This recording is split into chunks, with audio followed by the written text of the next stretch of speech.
Kumusta sa lahat, mahal na mga taga-subaybay, ang aktor na si Ken Yaman, na nawalan ng 10 kilo sa isang buwan, ay nagsiwalat ng kanyang sikreto sa unang pagkakataon. Maaari bang ipinaliwanag ni Yaman, na nawalan ng 10 kilo sa maikling panahon tulad ng isang buwan, ang lihim ng pagbabawas ng kanyang timbang? Nasa agenda rin sa social media ang gwapong aktor na si Ken Yaman na nagpahayag tungkol sa kanyang diet program. Narito ang lahat ng detalye tungkol sa paksa. Ang gwapong aktor, na ang pangunahing propesyon ay isang abogado, ay nagpapatuloy sa kanyang karera sa pag-arte sa loob ng 10 taon. How Ken Yaman Akin, who was on the agenda for lose 10 kilos in a month, revealed his secret. Nawalan ng timbang ang sikat na artista sa mundo.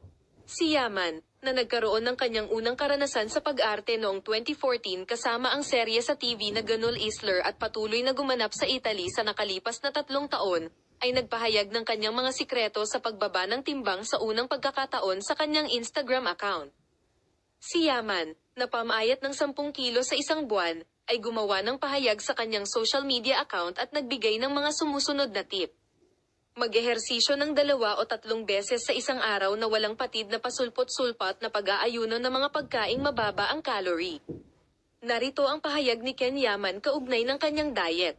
Ang unang layunin ay upang maabot ang perpektong timbang para sa karakter at pagkatapos ay tumuon sa mga aspeto ng pag-iisip. Ito ay isang napakahirap na panahon. Nabawasan ako ng halos 10 kilo sa isang buwan. Bumaba ako mula 74 na kilo hanggang 85 kilo. Ito ay isang partikular na matinding yugto at labis akong nasiyahan sa buhay. Kinailangan kong mag-ehersisyo ng 2 o 3 beses sa isang araw at magsagawa ng intermittent fasting. 16 hanggang 8 na pinapanatili ang mga calorie na napakababa. Gayunpaman, walang dapat ipag-alala, bagaman ako ay pagod, ako ay ganap na malusog. Ako ay naging mas bata, ngunit higit sa lahat, ako ay lubos na nasisiyahan. Abangan ang mga post at balita ni Ken Yaman, Palem.